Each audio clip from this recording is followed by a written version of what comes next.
अस्सलामुअलैकुम रहमतुल्लाहि व बरकातुहू। प्यारे बच्चों, उम्मीद है आप सब खैरियत से होंगे। मैथ्स की ऑनलाइन क्लास में आप सभी बच्चों का वेलकम है। सभी बच्चे अपनी मैथ्स की बुक ओपन कर लीजिए। मैथ्स की बुक में है पेज नंबर 226। पेज नंबर 226 पर एक्सरसाइज 11.1। आज एक्सरसाइज 11.1 करेंगे। मैंने आपके पास इंट्रोडक्शन वीडियो सेंड की थी, उम्मीद है आपने देख ली होगी। फर्स्ट क्वेश्चन है, find the rule which give the number of match sticks required to make the following match stick pattern, use a variable to write the rule.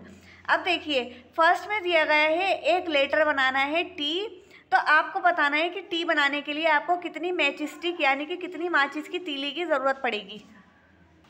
यानी टी बनाने के लिए आपको कितनी मैच स्टिक की ज़रूरत पड़ेगी। तो सभी बच्चे अपनी मैथ्स की कॉपीज ओपन कर लीजिए। एक्सरसाइज 11.1 और क्वेश्चन नंबर 1 मेंशन कर लीजिए। क्वेश्चन नंबर 1 में है फर्स्ट पार्ट। इसमें दिया गया है ए पैटर्न ऑफ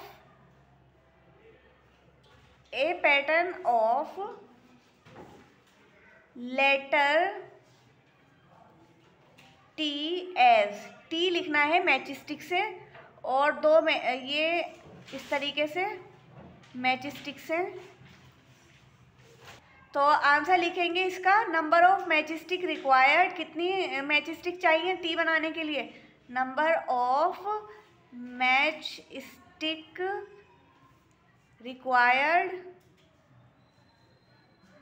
2 चाहिए, 2n। देखिए n लिखना ज़रूरी है। n एक कांस्टेंट है जो कि ये शो करेगा कि n क्या शो करेगा, n शो करेगा नंबर ऑफ मैच स्टिक। तो n कांस्टेंट है इसलिए इसको लिखना ज़रूरी है।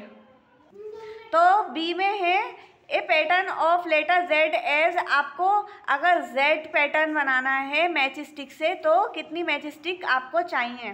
तो नीचे लिखेंगे number of match stick required, कितनी मैच स्टिक चाहिए z बनाने के लिए। देखिए एक इस तरीके से चाहिए 1, दूसरी इस तरीके से 2 एंड तीसरी इस तरीके से 3। तो कितनी मैच स्टिक चाहिए 3, और n भी लिखेंगे साथ में 3n। तो इसमें n क्या है, n कांस्टेंट है। उसके बाद है c, ए पैटर्न ऑफ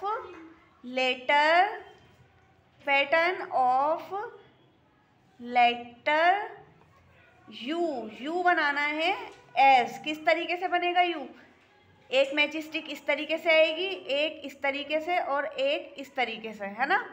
तो यू बनाने के लिए कितनी मैच स्टिक चाहिए, number of match stick required कितनी चाहिए 3 चाहिए। Number of match stick required is equals to 3n। n क्या है, n कांस्टेंट है। अब है नेक्स्ट डी पार्ट।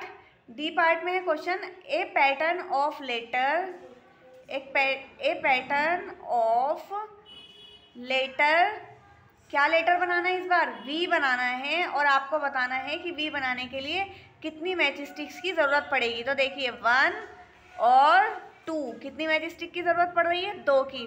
तो number of match stick required, number of match stick required is equals to कितना आएगा 2n। n क्या है, कांस्टेंट है। अब है नेक्स्ट ई पार्ट।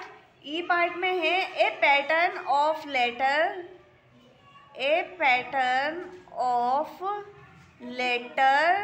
क्या लेटर बनाना है, ई बनाना है, और आपसे पूछा गया है कि ई बनाने के लिए कितनी मैच स्टिक की ज़रूरत पड़ेगी। तो कितने की पड़ेगी, 1 मैच स्टिक, 2, 3, 4 और 5, कितने मैच स्टिक की ज़रूरत पड़ रही है। तो यहाँ लिखेंगे number of match stick required, तो कितने मैच स्टिक की ज़रूरत पड़ रही है 5 की। तो यहाँ क्या लिखेंगे 5n। n क्या है, कांस्टेंट है 5n। अब है next F part. F part में है ए पैटर्न ऑफ लेटर, क्या लेटर बनाना है इस बार, एस बनाना है, लेटर एस एज, और ये इस तरीके से दिया गया है 1 match stick, 2 match stick, 3 match stick, 4 match stick and 5 match stick. कितनी मैच स्टिक की ज़रूरत पड़ रही है? इसमें लिखेंगे number of match stick required, match stick required कितनी ज़रूरत है, इज इक्वल्स टू 5n, 5 की ज़रूरत है। उसके बाद है next G part. G part में है एक पैटर्न दिया गया है, a pattern of letter A. क्या लेटर दिया गया है? Letter A. और कितनी मैच स्टिक की ज़रूरत पड़ेगी आपको ये बताना है। 1 match stick, 2 match stick, 3 match stick, 4 match stick, 5 and 6 match stick. कितने मैच स्टिक की ज़रूरत पड़ेगी? तो क्या लिखेंगे? Number of match stick required कितने की ज़रूरत पड़ रही है? 6 की। Match stick required is equals to कितने की ज़रूरत पड़ रही है? 1 2 3 4 5 एंड 6। तो लिखेंगे 6n। n क्या है? कांस्टेंट है। अब है next question, question number 2। We already know the rule for the pattern of letters L, C and F। हमने ऊपर रूल देख लिया ना कि L, C और F के लिए कितनी मैच स्टिक की ज़रूरत पड़ रही है। Sum of the letters from question 1 given below given above give us the same rule as that given by L. Which are these? Why does this happen?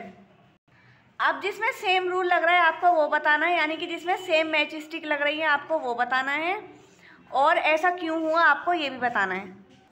तो आंसर नंबर 2 लिखेंगे। अब answer number 2 में सबसे पहले हमें लिखना है कि ए and D parts. Question number 1 के कौन से पार्ट्स? ए और डी पार्ट्स जो हैं, A and D parts of question number 1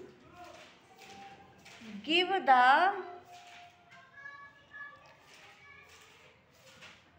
same rule for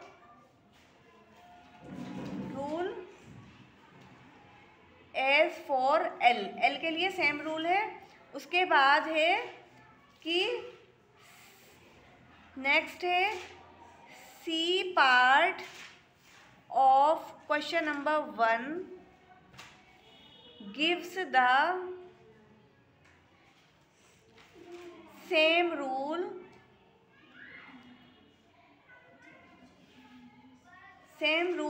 as for C, as for C. यही तो पूछा गया है कि क्वेश्चन नंबर 1 में से बताना है कि एल के लिए कौन सा रूल लगेगा और सी के लिए। तो क्वेश्चन नंबर 1 में देखिए एल के लिए है ए और डी पार्ट, यानी ए वाला पार्ट 2n और डी वाला पार्ट 2n वाला रूल लगेगा, क्योंकि 2 मैच स्टिक चाहिए एल बनाने के लिए। कितनी मैच स्टिक की ज़रूरत है? 2 की। तो इसलिए ए और डी वाला पार्ट लगेगा। और क्वेश्चन नंबर 1 का सी पार्ट लगेगा सी बनाने के लिए, वो इसलिए क्योंकि इसके सी में भी कितनी मैच स्टिक चाहिए? 3n, है ना। और जब हम सी बनाएंगे तो हमें कितनी मैच स्टिक चाहिए? 3n। तो इसलिए इसमें ये वाला रूल लगेगा, यानी सी पार्ट वाला रूल लगेगा। और ऐसा क्यों लगेगा अब आपको ये बताना है। तो अब आप लिखेंगे इट हैपेंस। ऐसा क्यों हो रहा है? It happens as the same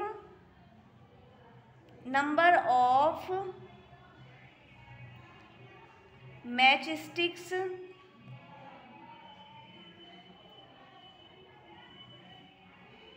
are being used in these case। इसी के साथ क्वेश्चन नंबर 1 और 2 कंप्लीट होता है। बाकी इंशाल्लाह नेक्स्ट क्लास में करेंगे।